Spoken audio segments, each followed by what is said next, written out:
யோவான் சுவிசேஷம் 3வது அதிகாரம் 2வது வசனம். அவன் ராக்காலத்திலே இயேசுவினிடத்தில் வந்து, ரபி, நீர் தேவனிடத்திலிருந்து வந்த போதகர் என்று அறிந்திருக்கிறோம். ஏனெனில் ஒருவனும் தன்னுடனே தேவன் இராவிட்டால் நீர் செய்கிற இப்படிப்பட்ட அற்புதங்களை செய்ய மாட்டான் என்றான்.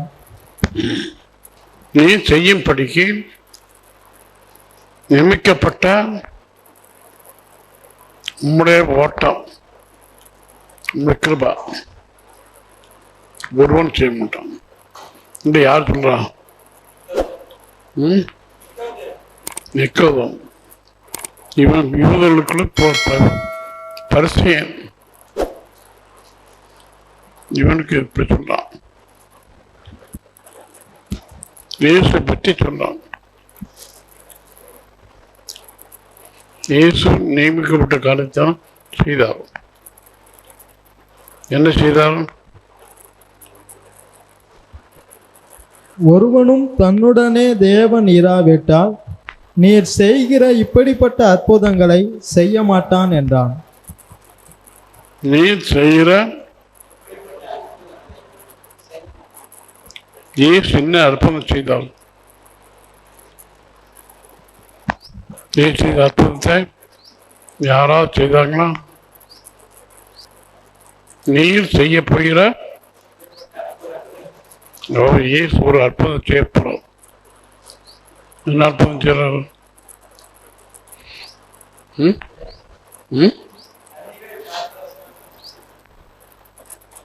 தண்ணீரை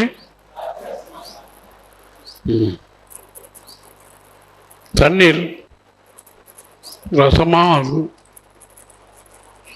உடனே பந்தியறிந்தவர்கள், ரபி, இந்த ரசம் எங்கே இருந்து வந்தது என்று கேட்கிறாங்க. அது ருசி அப்படி இருக்கு. கர்த்தர் நல்லவர் என்பதை ருசி பார்க்கணும். கர்த்தர் நல்லவர் என்பதை ருசி பார்க்கணும், அனுபவத்தில் பார்க்கணும். விசுவாசம் என்பதை அனுபவத்தில் வரணும். நல்லா வரணும். அப்பதான் நீ மாற மாட்டான், இடம் மாறி போவோம். இயேசு வந்து திராட்சரசத்தை குடித்தவர்கள், இந்த திராட்சரசம் எங்கே இருந்து வந்தது? திராட்சரச தண்ணீரை ஊற்றுங்கள் தான் சொன்னார். ஒவ்வொன்றும் 2 குடம் 3 குடம் பிடிக்கும். 6 கற்சாடி இது தண்ணீராக நிரப்பினாலும் கல்லுக்கு இறக்கம் உண்டாகுமா? உண்டாகாது. தண்ணீராக நிரப்பினாங்க. என் வேலை வரலன்னு சொன்னார். வேலை வந்துட்டு நிரப்புங்கிறார். யார் கத்துற வார்த்தைக்கு கீழ்படுறாங்களோ அவளுக்கு தெரிஞ்சிட்டு பலிய பார்க்கலாம், இறக்கத்தை விரும்புகிறார்.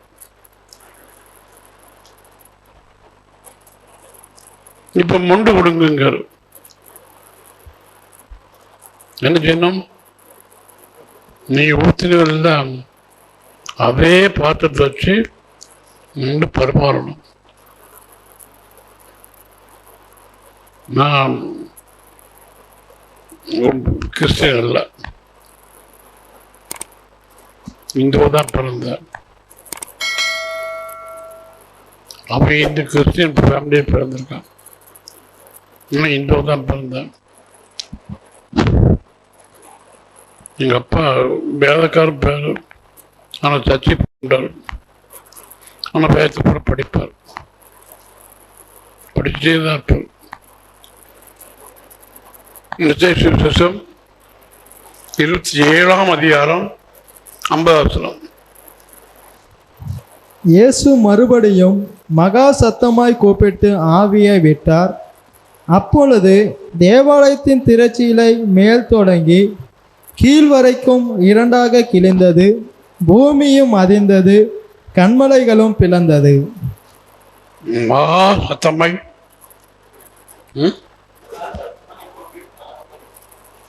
ஆகிவிட்டார். அப்படி சொல்ற வேளையில் தேவாலய திரைச்சீலை 4 இன்ச்சு கணம். தேவாலயத்தின் திரைச்சீலை யாரும் கிழிக்க முடியாது. நீ கிழிச்சு பாருங்க, கிழிக்க முடியாது. இவர் ஆவியுடைய சத்தத்தில்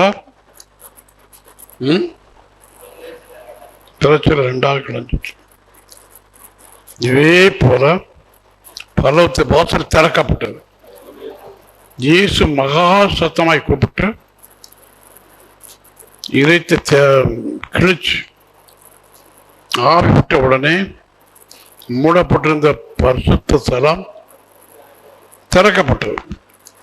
கர்த்தர் பரலோகத்தை திறந்தார். அண்டர்ஸ்டாண்ட்? புரிஞ்சதா? மகா சத்தமாய் கூப்பிட்டார், திரைச்சல் கிழிஞ்சிட்டு. அந்த ஆவிதான் நம்முடைய இதயத்தில் ஒட்டப்பட்டு, எப்பேற்பட்ட வீடா இருந்தாலும், எப்பேற்பட்ட இதயமானாலும், உன்னுடைய இதயம் கிழிக்கப்படுமானால் கர்த்தர் உள்ள வரைக்கிறார். உள்ள வந்துட்டாரா? பரிசுத்த உள்ள வந்துட்டா? எபிரேயர் 10:14. ஏனெனில் பரிசுத்தமாக்கப்படுகிறவர்களை ஒரே பலியினாலே இவர் என்றென்றைக்கும் பூரணப்படுத்தி இருக்கிறார். என்றென்னைக்கும் ஒரே பலினால் இயேசு எனக்கா மரித்தார் என்று ஒரு வார்த்தை சொன்ன போது எதெல்லாம் இழந்தையோ இவருடைய ஆசீர்வாதம் எல்லாம் யாண்ட ஆசீர்வாதம். சவுலுக்கு சவுல்ராஜா வச்சுட்டு போன ஆசீர்வாதம், சொத்து எல்லாம் மேய்போசது கிடைச்சிட்டு கிருபையில்ல அந்த ரத்தத்தினால், அந்த பலினால், ஏசு தம்மை தாமே ஒப்பு கொடுத்தினால் கிடைச்சிட்டு. ஈசு எனக்கா மரித்தார் என்று உன்னை இதயத்தில் நல்ல விளங்குமானால் பரிசுத்தாவில் அபிஷேகம். அல்லேலூயா. ஒரே பலினால் நிரப்பிச்சா இயேசுவின் ரத்தம் சகல பாவங்களை நீக்கி அதுக்காகத்தான் ரத்தத்தை சிந்தினார். இயேசு எனக்கா ரத்த சிந்தனப்படினால் கிருபையின் வாசல் திறக்கப்பட்டது. இயேசு ஒப்பு கொடுத்தார். அந்த ஒப்பு கொடுத்தனால் பரிசுத்த அபிஷேகம் கிடைக்கும். எபிரேயர் 10:14. ஏனெனில் பரிசுத்தமாக்கப்படுகிறவர்களை ஒரே பலியினாலே இவர் என்றென்றைக்கும் பூரணப்படுத்தி இருக்கிறார். என்றென்னைக்கும் ஒரே பலினால் மரித்த இயேசு இனி மரிப்பதில்லை. நமக்காக ரத்தத்தை சிந்தின தேவன் வாசல் தந்தார். பரிசுத்த அபிஷேகம் ஊற்றப்பட்டது. எல்லாம் ரத்தத்தினால ஊற்றப்பட்டது. அந்த ரத்தம் சகல பாவங்களை நீக்கி அந்த ரத்தத்தினால் நமக்கு விடுதலை கிடைக்குதா? புதுக்கு எல்லாம் சாக்கியம் கிடைக்குதா? கத்தை சொல்லித்துள்ளார். நான் படிக்கிறேன். இயேசு சிலுவையில் ரத்தத்தை சிந்தினார். சிலுவையில் சிந்தப்பட்ட ரத்தம் எதுல? சிலுவையில் ரத்தம் சமாதானத்தை உண்டாக்கும். ஒருவரால் சமாதானத்தை உண்டாக்க முடியல. இயேசு அந்த சமாதானத்தை பூரணமாய் கொடுத்திருக்கிறார். இது உங்களால் முடியாது. இந்த சமாதானத்தை கர்த்தர் நமக்காக கொடுத்தார். அந்த சமாதானம் கிடைக்க வேண்டும்னால் இயேசு சத்தத்தை காது கொடுக்கணும், கீழ்ப்படணும். ஒரே பலினால் எல்லாரையும் மீட்டுக் கொள்ளக்கூடிய வல்லமை உண்டு இயேசு ரத்தத்துக்கு. ஹல்லேலூயா. இந்த ரத்தத்தினால் நம்மை பூர்ணப்படுத்துகிறார். அந்த ரத்தம் அவருடைய ஒரே பலினால் நமக்கு விடுதலை கிடைக்க காரணம் இயேசு ரத்தம். நான் தான் பாவிச்சு ஒப்பு கொடுத்தப்படுகிறதா அந்த ஒரே ரத்தத்தினால் நமக்கு விடுதலை கிடைச்சு. ஹல்லேலூயா. இதை கருத்தை உணர்ந்துட்டோம்னா எல்லா பாவம் போயிடும். நம்ம பிள்ளைகளோட பாவம் போகும், பிள்ளைகள் பாவம் பழைக்கும், பிள்ளைகள பாவம் போகும். என்னை தாத்தாவுக்கு 11 பேர்கள், எங்க அப்பா அம்மா 8வது பேர், அதுக்கப்புறம் 10 பேர் தான், அப்புறம் ஒரு ஆள் தான். எல்லா பிள்ளையில இருந்த அவருக்கு தப்பிக்கணும்னால பிச்சைன்னு பேர் விட்டாங்க. ஒரே பலி. அந்த பலியா இயேசு எனக்காக ரத்தம் சிந்தினீர் என்று நினைச்ச உடனே எனக்கு இல்லை, எனக்கு விடுதலை ஆயிட்டு. அந்த 3 வயசு இருக்கும் கர்த்தர் விடுதலை கொடுத்தார். அந்த ரத்தம் இன்றைக்கு வரைக்கும் கிளியிச்சு. இதே போல ஹல்லேலூயா. கர்த்தருடைய உணவாக்குறார், வாராக்காம தலையாக்குறார். யார சொல்றான்? யாரு பேரு? உன்னிட பிலிப்பு உங்க அண்ணன் வந்தானே நேற்றுக்கு.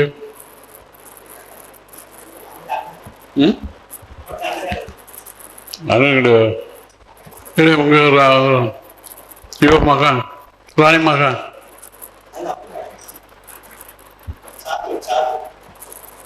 ஆமா சாத்தூர். சாத்தூர் ராணிகளா?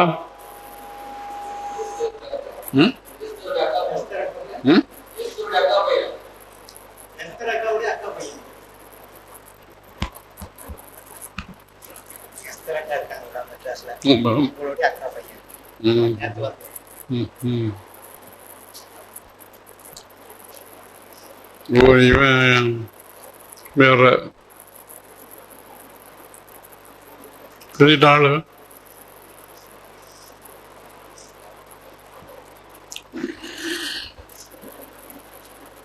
எபிரேயர் 10:14. ஏனெனில் பரிசுத்தமாக்கப்படுகிறவர்களை ஒரே பலியினாலே இவர் என்றென்றைக்கும் பூரணப்படுத்தி இருக்கிறார். என்னென்னைக்கும் ஒரே பலிதான். கிருபையின் வாசல் தந்தாச்சு. மகா பரிசுத்தலத்து போகின்ற வாசல் திறக்கப்பட்டது. ஒருவரும் போகக்கூடாது என்று அடைக்கப்பட்ட வாசல் திறக்கப்பட்டது. எனக்காக இயேசு மரித்தார், எனக்காக சிலுவையில் ரத்தம் சிந்தினேன். அந்த ரத்தம் எல்லாத்தையும் மறைக்கும், சுத்தமாக்குறார். அந்த ரத்தம் நம்முடைய இடத்தில் தெளிக்கப்படும். தெளிக்கப்படும் இடத்துக்கு வந்து சேர்ந்தீர்கள். ஒன்றுக்கா வசனம் எபிரேயர் 12:24.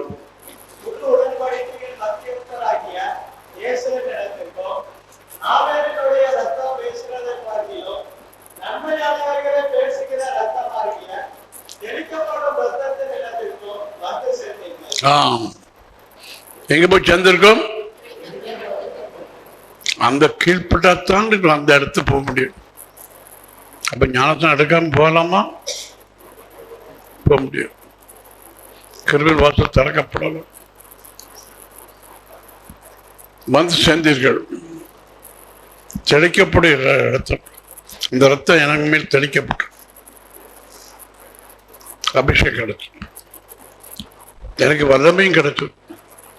இயேசு எப்படி வல்லமையான நிரப்பப்பட்டாரோ அதே வல்லமை எனக்கு. அந்த வல்லமையை தான் உங்க அம்மா குணமாக்கி.